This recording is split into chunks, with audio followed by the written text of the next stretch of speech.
ദൈവനാമത്തിന് മഹത്വം ഉണ്ടായിരിക്കട്ടെ. നിങ്ങൾക്കറിയാമോ, കേരളത്തിലെ ഭൂരിഭാഗം യുവാക്കളും സ്ട്രെസ്സിലൂടെ കടന്നു പോകുന്നവരാണ്.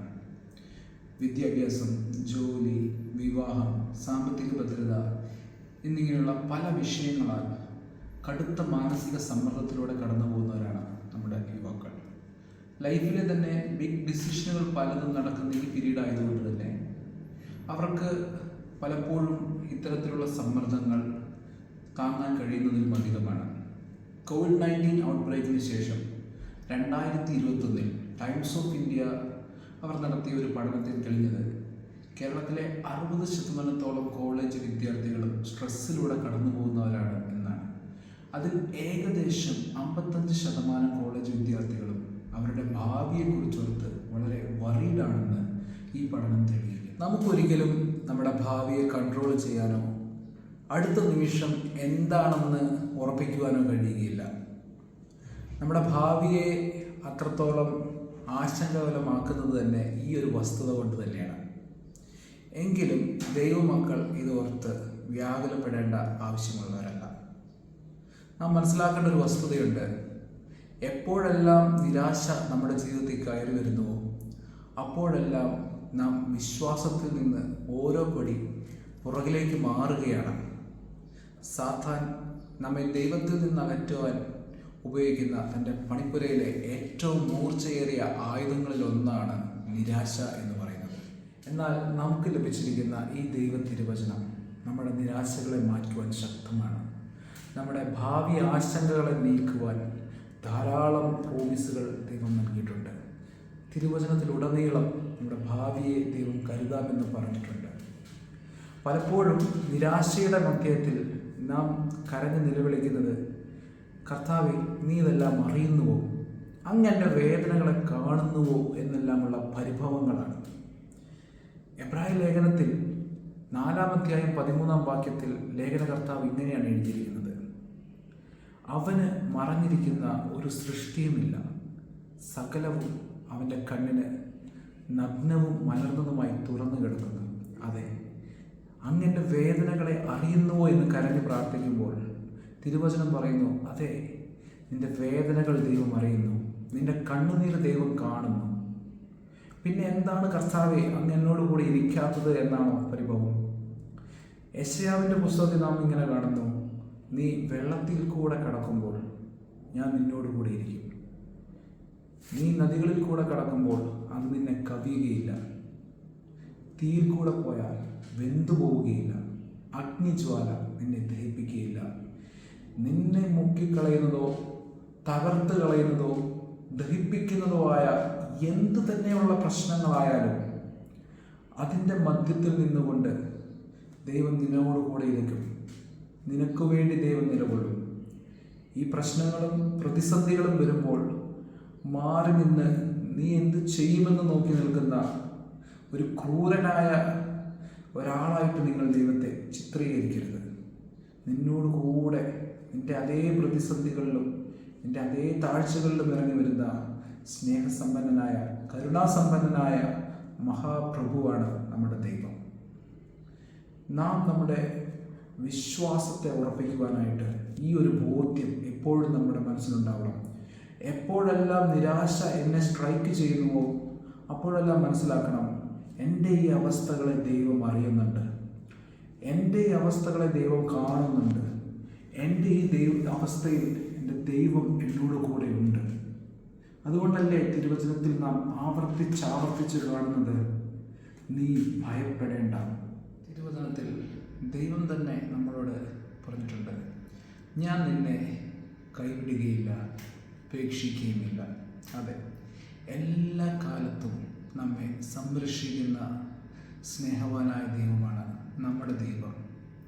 നിരാശ നമ്മുടെ ജീവിതത്തിൽ കടന്നു വരുമ്പോൾ ആവർത്തിച്ച് നാം പറയണം, ദൈവമെല്ലാം അറിയുന്നു, ദൈവം എന്നോട് കൂടെയുണ്ട്, ദൈവം എന്നെ കൈവിടുകയില്ല. ഈ ഒരു ബോധ്യമുണ്ടെങ്കിൽ നാം നമ്മുടെ ഭാവിയെ ഈ ഒരു വിശ്വാസത്തിൻ്റെ അടിസ്ഥാനത്തിൽ ഉറച്ചു നിന്നുകൊണ്ട് നോക്കിക്കാണുവാൻ തുടങ്ങും. യാമിൻ്റെ പുസ്തകം 29-ാം അധ്യായം 11-ാം വാക്യത്തിൽ പറയുന്നു, നിങ്ങൾ പ്രത്യാശിക്കുന്ന ശുഭഭാവി വരുവാൻ തക്കവണ്ണം ഞാൻ നിങ്ങളെക്കുറിച്ച് നിരൂപിക്കുന്ന നിരൂപണങ്ങൾ ഇന്നവ എന്ന് ഞാൻ അറിയുന്നു. അവ തിന്മയ്ക്കല്ല നന്മയ്ക്കത്രയുള്ള നിരൂപണങ്ങൾ എന്ന് യഹോവയുടെ അരുളപ്പാട്. അതെ, നാം നമ്മുടെ ഭാവിയെക്കുറിച്ച് ഓർത്ത് വറീഡാവേണ്ട ആവശ്യം ഒട്ടും തന്നെയില്ല. കാരണം ദൈവം നമ്മെ സൃഷ്ടിച്ചപ്പോൾ തന്നെ ഒരു പർപ്പസിലൂടെയാണ് നമ്മളെ സൃഷ്ടിച്ചിരിക്കുന്നത്. അതുകൊണ്ട് തന്നെ നമ്മുടെ ഭാവിയെക്കുറിച്ചും ദൈവത്തിന് ഒരു പർപ്പസ് ഉണ്ട്. അതുകൊണ്ടാണ് ഇവിടെ പറയുന്നത്, നിങ്ങൾ പ്രത്യാശിക്കുന്ന ശുഭഭാവി. അതെ, നിങ്ങളുടെ ഭാവി നിങ്ങൾ പ്രത്യാശിക്കുന്ന തലത്തിൽ തന്നെ ശുഭതയോടുകൂടെ തരുവാനുള്ള ഒരു പർപ്പസുമായിട്ടാണ് ദൈവം നിങ്ങളെ സൃഷ്ടിച്ചിരിക്കുന്നത്. എന്നാൽ പലപ്പോഴും നാം അതിൽ നിന്ന് തെന്നി മാറാറുണ്ട്. നമുക്ക് തന്നെ ഒരു ചിന്ത വരും, ദൈവമേ, അങ്ങ് എനിക്ക് വേണ്ടിയിട്ടൊരു ഭാവി ഒരുക്കിയിട്ടുണ്ടെങ്കിൽ എന്തുകൊണ്ട് അത് സംഭവിക്കുന്നില്ല? എന്തുകൊണ്ടാണ് അങ്ങ് ഉദ്ദേശിച്ച പോലെ കാര്യങ്ങൾ പോകാത്തത്? ഒരു കാര്യം മനസ്സിലാക്കണം, ദൈവം നമ്മെ ക്രിയേറ്റ് ചെയ്ത് ഇന്നൊരു പാത്തിലൂടെ ഫോളോ ചെയ്ത് ഇന്ന രീതിയിൽ എത്തിത്തീരണമെന്ന് തീരുമാനിക്കുകയും നമ്മൾ അതുപോലെ ആവുകയും ചെയ്തു കഴിഞ്ഞാൽ ദൈവത്തിൻ്റെ കയ്യിലെ വെറും കളിപ്പാട്ടം മാത്രമായിട്ട് നാം മാറും. ഒരു പാവക്കൂത്ത് കളിക്കാരൻ തൻ്റെ കയ്യിൽ ബന്ധിപ്പിച്ചിരിക്കുന്ന ചരട് കൊണ്ട് പാവയെ ചലിപ്പിക്കുന്നത് പോലെ ചലിപ്പിക്കാനല്ല ദൈവം ആഗ്രഹിക്കുന്നത്. ദൈവം ഓരോ മനുഷ്യനും ഫ്രീ വിൽ നൽകിയിട്ടുണ്ട്. ഈ ഫ്രീ വിൽ മനുഷ്യൻ്റെ ചോയ്സാണ്. ദൈവം ഉദ്ദേശിച്ച വഴി, ദൈവം ഒരുക്കിയിരിക്കുന്ന പദ്ധതിയുമായി മുന്നോട്ട് പോകണമോ അതോ എൻ്റെ സ്വന്തം ആഗ്രഹപ്രകാരം എൻ്റെ ചിന്താപ്രകാരം മുന്നോട്ട് പോകണമോ എന്നുള്ളത്. പലപ്പോഴും നമ്മുടെ ജീവിതത്തിൽ ഇത്തരത്തിലുള്ള പ്രതിസന്ധികളും തോൽവികളെയുമെല്ലാം നാം ഒന്ന് വിശകലനം ചെയ്യുകയാണെങ്കിൽ നമുക്ക് മനസ്സിലാക്കാം, നമ്മളുടേതായ തീരുമാനങ്ങൾ പലയിടത്തും തെറ്റിയതായിരുന്നു. നമ്മളുടേതായ തീരുമാനങ്ങൾ പലതും പാളിപ്പോയതാണ് ഇന്ന് നാം അനുഭവിക്കുന്ന ഈ ഒരു നിരാശയുടെ കാരണം. എങ്കിലും ദൈവവചനം നമ്മെ ആശ്വസിപ്പിക്കുന്ന വചനമാണ്. വാക്യം 3-ാം അധ്യായം 5-ാം വാക്യത്തിൽ പറയുന്നു, പൂർണ്ണ ഹൃദയത്തോടെ യഹോവയിൽ ആശ്രയിക്കുക, സ്വന്തം വിവേകത്തിൽ ഊന്നരുത്. അതെ, ഈ നിരാശകൾക്കുള്ള കാരണങ്ങളിലൊന്ന് സ്വന്തം വിവേകത്തിൽ അമിതമായി ട്രസ്റ്റ് ചെയ്തുകൊണ്ടായിരിക്കാം, സ്വന്തം കഴിവിൽ അമിതമായി അഹങ്കരിച്ചതുകൊണ്ടുമായിരിക്കാം. നമ്മുടെ ഹൃദയങ്ങളെ ഒന്ന് ദൈവത്തിന് സമർപ്പിച്ചു നോക്കും, നമ്മുടെ ജീവിതങ്ങളെ മാറുന്നത് കാണാം. ഈ 3-ാം അധ്യായം 5-ാം വാക്യം കഴിഞ്ഞ് തൊട്ടടുത്ത വാക്യം പറയുന്നത് ഇങ്ങനെയാണ്, നിന്റെ എല്ലാ വഴികളിലും അവനെ നനച്ചുകൊള്ളുക, അവൻ നിന്റെ പാതകളെ ശരിയാക്കും. അതെ, ജീവിതത്തിൽ വഴിമുട്ടിപ്പോയ ഒരവസ്ഥയായിട്ടാണ്, ജീവിതം മുന്നോട്ട് പോകുന്നില്ല എന്നുള്ള നിരാശയാണ്. ദൈവവചനം പറയുന്നു, നിന്റെ എല്ലാ വഴികളിലും ദൈവത്തെ ഓർത്തുകൊള്ളുക, നിന്റെ പാതകളെ ദൈവം നേരെയാക്കുവാൻ നിന്നോട് കൂടെയുണ്ട്. നാം എന്തുകൊണ്ട് ദൈവത്തിൻ്റെ പദ്ധതിയിൽ ഉറച്ചു നിൽക്കണം? ഉത്തരം സിമ്പിളാണ്. നാം പാപികളും അഭക്തന്മാരുമായിരുന്നപ്പോൾ തൻ്റെ സ്വന്തം പുത്രനെ ക്രൂശിലെ മരണത്തോളം താഴ്ത്തി തൻ്റെ സ്വന്തം കുമാരനെ ഒരു നിന്ദാ വിഷയമാക്കി, ഒരു അപമാനമാക്കി, നമ്മുടെ പാപങ്ങൾക്കൊരു യാഗമാക്കി മാറ്റി ലോകത്തെ സ്നേഹിച്ചവനാണ്, ലോകത്തോടുള്ള തൻ്റെ സ്നേഹത്തെ കാണിച്ചവനാണ് നമ്മുടെ പിതാവ്. അതുകൊണ്ട് തന്നെയാണ് ദൈവത്തിൽ വിശ്വസിക്കണമെന്ന് പറയുന്നത്. കാരണം തൻ്റെ സ്വന്തം പുത്രനെ അതുപോലെ തകർത്ത് കളഞ്ഞ പിതാവ് അത്രത്തോളം സ്നേഹം നമ്മെ കാണിച്ചെങ്കിൽ നമ്മുടെ ഭാവിയെക്കുറിച്ച് ഓർത്ത് എത്രത്തോളം കരുതൽ നടത്തിയിട്ടുണ്ടാകും. തിരുവനന്തപുരത്തിൽ യബ്ബേസ് എന്നൊരു വ്യക്തിയെ കാണുന്നു. യബ്ബേസിൻ്റെ അമ്മ അവനെ പ്രസവിച്ചപ്പോൾ, ഞാൻ അവനെ വ്യസനത്തോടെ പ്രസവിച്ചു എന്ന് പറഞ്ഞ് അവന് യബ്ബേസ് എന്ന് പേരിട്ടു. എന്നാൽ യബ്ബേസ് ഇസ്രായേലിലെ ദൈവത്തോട്, നീ എന്നെ നിശ്ചയമായി അനുഗ്രഹിച്ചു, നിന്റെ കൈ എന്നോട് കൂടി ഇരുന്ന് അനർത്ഥം എനിക്ക് വ്യസന കാരണമായി തീരാതെ വണ്ണം എന്നെ കാക്കുകയും ചെയ്താൽ കൊള്ളായിരുന്നു എന്ന് അപേക്ഷിച്ചു. ദൈവം അവൻ അപേക്ഷിച്ചതിനെ നൽകി. അതെ, വ്യസനത്തോടെ ഈ ഭൂമിയിലേക്ക് പിറന്നവൻ, സകലരാലും നിന്ദിക്കപ്പെട്ടവനെ ഒരു പ്രാർത്ഥന കൊണ്ട് അനുഗ്രഹിച്ച് അതിരുകളെ വിസ്താരമാക്കിയവനാണ് നമ്മുടെ ദൈവം.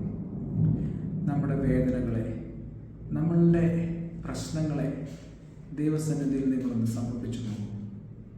നിങ്ങൾ പ്രത്യാശിക്കുന്ന ഒരു ശുഭഭാവി നിങ്ങൾക്കായി ദൈവം ഒരുക്കിയിട്ടുണ്ട്. നിരാശപ്പെട്ട ആരും മനം തളർന്നു പോകണ്ട. ദൈവം നിങ്ങൾക്കായി ഏറ്റവും നല്ലതെന്ന് കരുതിയിട്ടുണ്ട്. നാം നനയ്ക്കുന്നതിലും നാം ചോദിക്കുന്നതിലും അത്യന്തപരമായി നമുക്ക് നൽകുവാൻ ദൈവം നമ്മോട് കൂടെയുണ്ട്. ദൈവം നമ്മുടെ സഹായം, ദൈവം നമ്മുടെ രക്ഷ. അവനിൽ ആശ്രയിക്കാം. ജയകരമായ, സന്തോഷകരമായ, സമാധാനത്തിൻ്റെ ഒരു ഭാവി നമുക്ക് ഏവർക്കും ഉണ്ടാവും. ദൈവം ഏവരെയും ധാരാളമായി അനുഗ്രഹിക്കട്ടെ.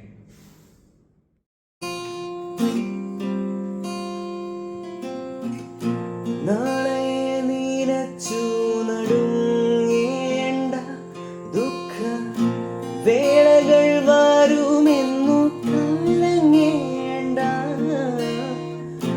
നാളെ നീരച്ചു നടുങ്ങേണ്ട ദുഃഖ വേളകൾ വരുമെന്നു കലങ്ങേണ്ട. കാലമെല്ലാമുള്ള മനുവേലൻ കരുതാതെ കൈവിടുമോ? കാലമെല്ലാമുള്ള മനുവേലൻ കരുതാതെ കൈവിടുമോ? മനമേ ചഞ്ചലം എന്തിന, കരുതാൻ വല്ലവനെ ദയവീരനാം.